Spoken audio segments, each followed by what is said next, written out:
সেটি অবশ্যই তারা সম্মান দেখিয়ে আশা করছি তারা পদত্যাগ করবেন। তার সহপাঠীরা এবং ছাত্র দলের আপামর নেতা কর্মীরা, সাধারণ শিক্ষার্থীরা এই হত্যাকাণ্ডের প্রতিবাদে মুখর হয়েছে এবং আমরা ছাত্র দলের পক্ষ থেকে তাদের প্রতি কৃতজ্ঞতা জানাচ্ছি। সেই সাথে স্মরণ করিয়ে দিচ্ছি, গতকাল রাত থেকে এই আজকের এই সময় পর্যন্ত আমাদের সম্মানিত ভিসি স্যার এবং প্রক্টর স্যারের আমাদের তাদের কাছ থেকে স্পষ্ট কোনো বক্তব্য এখন পর্যন্ত আমরা পাইনি।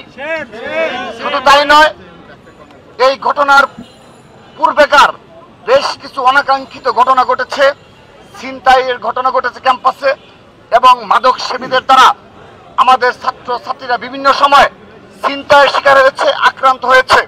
বিশেষ করে সোহরাওয়ার্দী উদ্যান, এখানে মাদকের সয়লাভ এবং মাদক সেবীদের অভয়ারণ্যে পরিণত হয়েছে। কিন্তু তাদের যে ঢাকা বিশ্ববিদ্যালয়ের নিরাপত্তা গাফিলতি রয়েছে এবং তাদের যে মূল দায়িত্ব ছিল সাধারণ শিক্ষার্থীদের নিরাপত্তা নিশ্চিত করা এবং ছাত্রলীগের দোষরদের বিচার নিশ্চিত করা, এই দুইটি ইস্যুতে আজকে এখন পর্যন্ত তাদের কোনো স্পষ্ট বিবৃতি বক্তব্য আমরা পাইনি।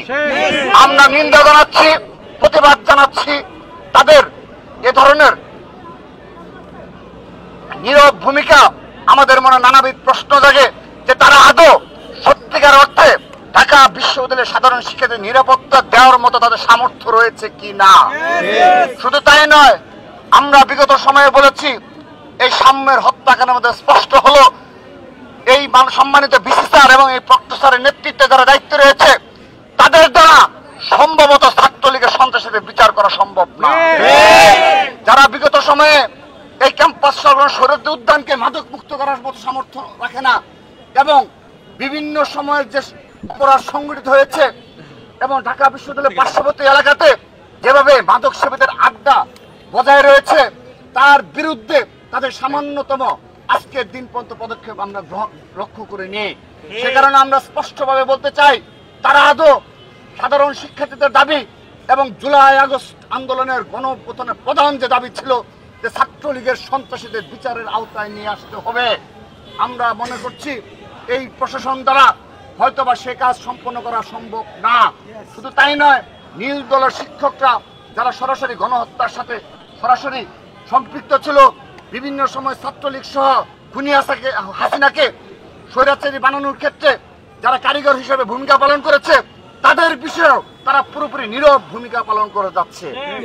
আমরা নিন্দা জানাচ্ছি, প্রতিবাদ জানাচ্ছি। সেই সাথে আজকের এই সংক্ষিপ্ত সমাবেশ থেকে আমি আবারও এত কিছুর পরও আহ্বান জানাচ্ছি, আমাদের ভাই সাম্যকে হারিয়েছি, কিন্তু আগামীতে এ ধরনের কোনো অনাকাঙ্ক্ষিত ঘটনায় আমাদের ঢাকা বিশ্ববিদ্যালয়ে একজন শিক্ষার্থী যেন আক্রান্ত যেন না হয়, কোনো ছিনতাইয়ের ঘটনা যেন না ঘটে এবং পুরোপুরি আমাদের ভাই বোনদেরকে নিরাপত্তার চাদরে বেষ্টিত করতে হবে, সেই দাবি জানাচ্ছে বাংলাদেশ জাতীয় ছাত্র দল। সেই সাথে আমরা বলতে চাই, ছাত্রদল প্রশাসনের উপর সেই শুরু থেকে শতভাগ আস্থা রেখে তাদের পদক্ষেপ অনুযায়ী আমরা ঢাকা বিশ্ববিদ্যালয় সহ পুরো বাংলাদেশে ছাত্র রাজনীতি পরিচালনা করেছি। সেজন্য আজকের দিন পর্যন্ত ছাত্রদল দ্বারা কোনো অনাকাঙ্ক্ষিত ঘটনা সংঘটিত হয়নি। উপরন্তু এই রাজধানী ঢাকাতে আমাদের ভাই ছাত্রদলের পারভেজকে হারালাম, সাম্যকে হারালাম, কিন্তু আমাদের দ্বারা কেউ আজকের দিন পর্যন্ত কোনো ক্ষতিগ্রস্ত হয়নি। আমরা স্পষ্টভাবে বলতে চাই, ছাত্রদল মব কালচারে বিশ্বাসী নয়।